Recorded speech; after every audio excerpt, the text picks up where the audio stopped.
Physics లో ఉన్న formulas అయితే చదువుకొని పోతారు కానీ ఏ ఫార్ములా ఏ కండిషన్ లో అప్లై చేయాలో తెలియదు, కన్ఫ్యూజన్ అయితే అవుతారు కదా.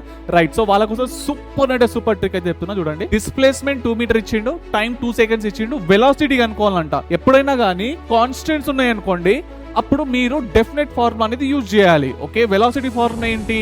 Just displacement upon time. Okay, direct formula అనేది యూజ్ చేయాలి. సో వెలాసిటీ డిస్ప్లేస్మెంట్ ఎంత? 2/2 ఎంత? 1 meter per second velocity. Variable లో కనిపించింది అనుకోండి, ఇంటిగ్రేషన్ లేదా డిఫరెన్షియేషన్ యూజ్ చేయాలి. ఓకే, వెలాసిటీ ఫార్ములా ఏంటి? జనరల్ ఫార్ములా మీకు డిస్ప్లేస్మెంట్ అపాన్ టైం తెలుసు కదా. ఎప్పుడైనా డివిజన్ లో కనిపిస్తే మీరు డిఫరెన్షియేషన్ ఫార్ములా యూజ్ చేయాలి. 40. రైట్, సో టైం వాల్యూ 2 పెట్టేస్తే అయిపోయినట్టే.